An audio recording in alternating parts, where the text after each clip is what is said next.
Speaking of white terrorists, since we are, Kyle Rittenhouse kills two people. Y'all remember he killed two people with an AR-15, and he walks toward police like he's clocking out of work.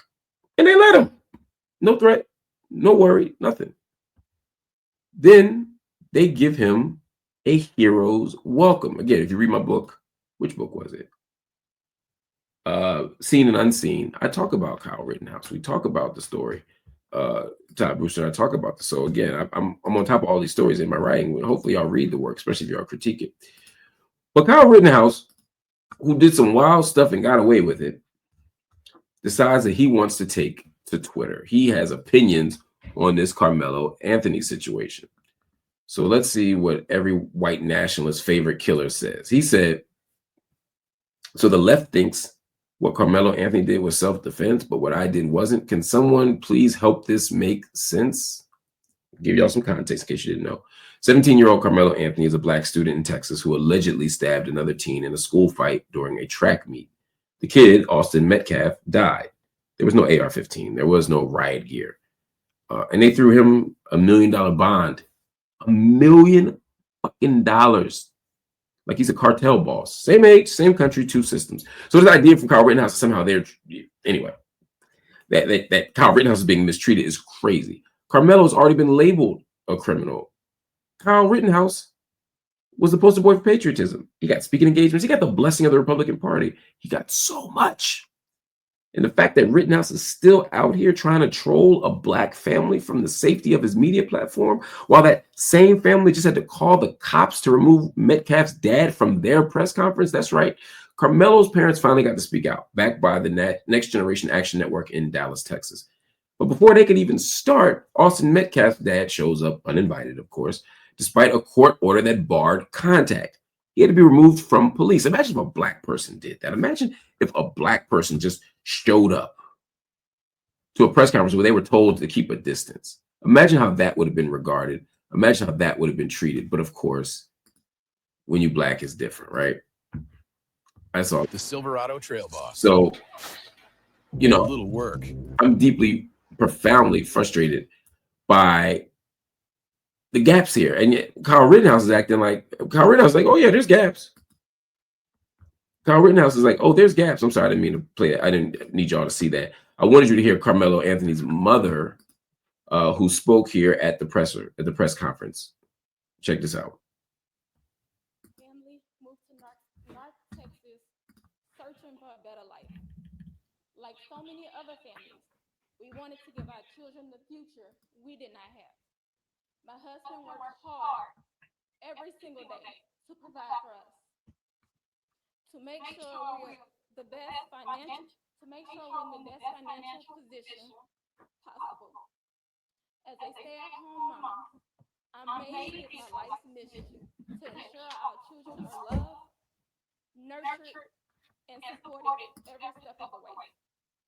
In wake of this tragic incident, our family has been under attack. Whatever you think what happened between Karmelo and the Metcalf boys, my three younger children, my husband, and I didn't do anything to deserve to be threatened, harassed, and lied about. The lies and false accusations that have been said about us, especially over the past week, has been overwhelming.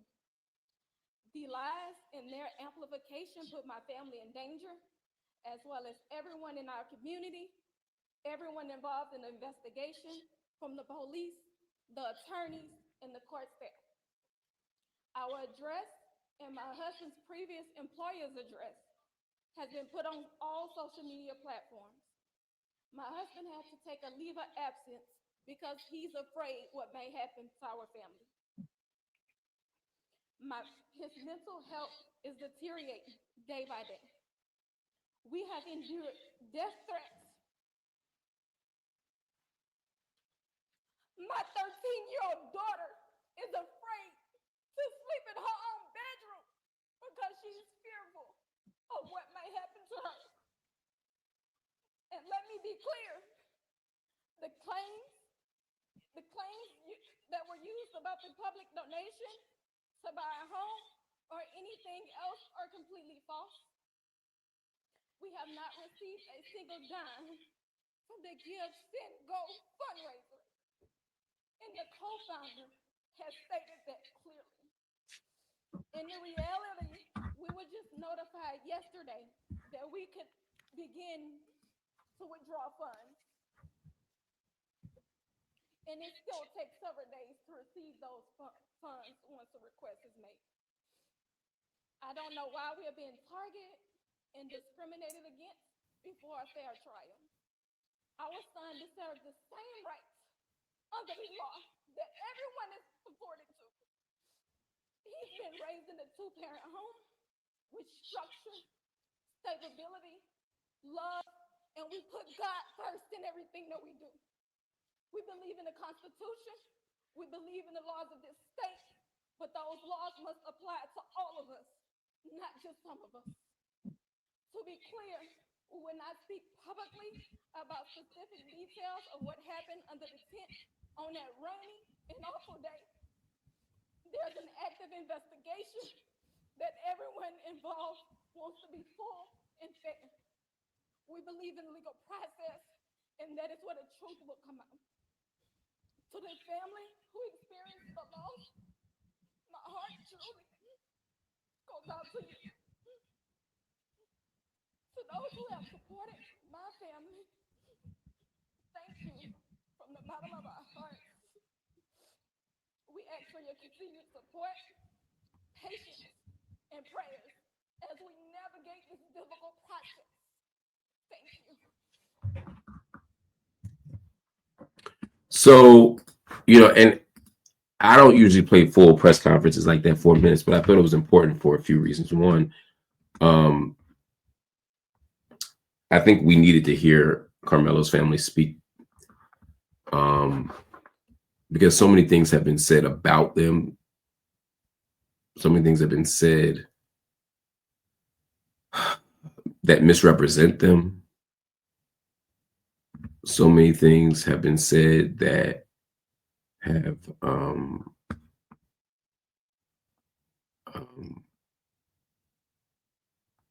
that have framed them as dishonest, as money hungry, as violent, as irresponsible, etc., etc., etc.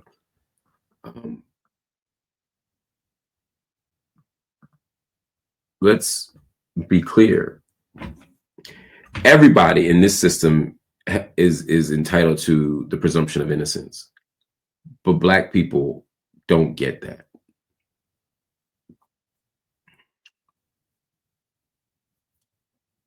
Not only is information coming out moment by moment,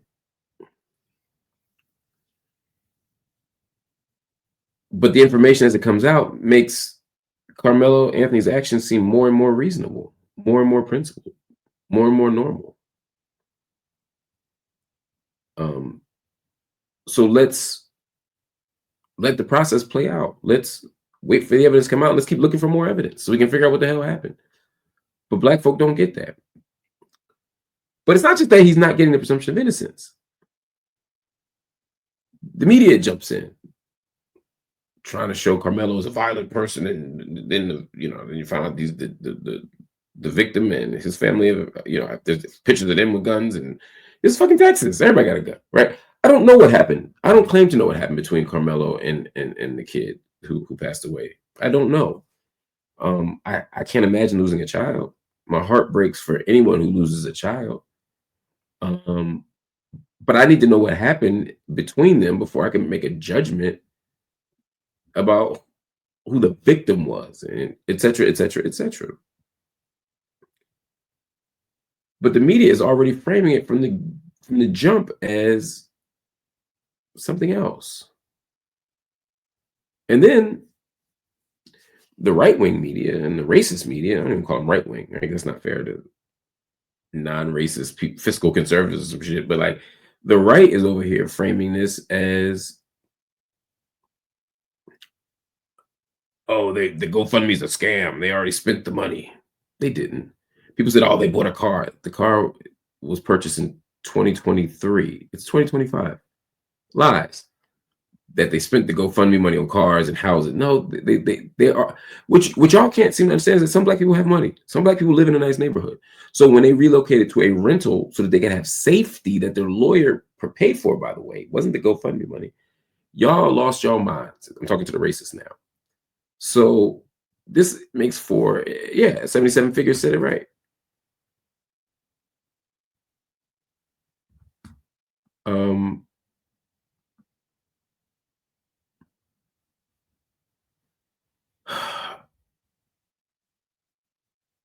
Blue versus red, juicy political story.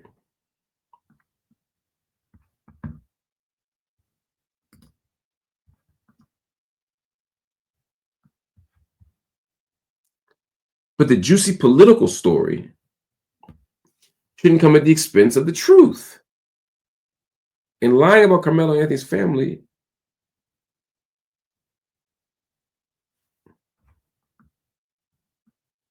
is dangerous. It's irresponsible. It poisons the jury. It poisons the public. Oh, look at them no good niggas raising hundreds of thousands of dollars and spending it. No, they didn't spend $1. She said, I didn't spend $1. We just found out now that we're allowed to withdraw funds and we still can't get it for another week. But the problem is, as they say, right? You know, the lies are halfway around the world before the truth puts its pants on. It's a dangerous lie. And it's poisoning the pool. If I were that family, I'd be suing the New York Post, the national papers that picked up the New York Post. I would be suing everybody because these lies are dangerous. And then the Twitter, all these dummy accounts start reposting it, faking it, lying on it. It's evil, is what it is. It's absolutely evil. So she responded because the family's been under attack. The lies, death threats, smears from media outlets. They won't even say Karmelo Anthony's name without calling him a murderer. There's no grace. There's no sympathy. There's no think pieces about trauma or teenage brains. There's nothing that's trying to make sense of it, trying to extend any kind of reasonable intellectual or political or legal generosity. And at the same time, the DA's office tried to argue the family shouldn't even get a bond. Clearly, the district attorney said the family shouldn't even get bond because a crowdfunding site raised $415,000 for his legal defense. Now, here's what's crazy about that. White people who kill black people have 1 million GoFundMe. Even the ones they know did it get GoFundMes, including your boy Kyle Rittenhouse. Funny how the memory switches up and changes when it's you. This shit is evil, y'all.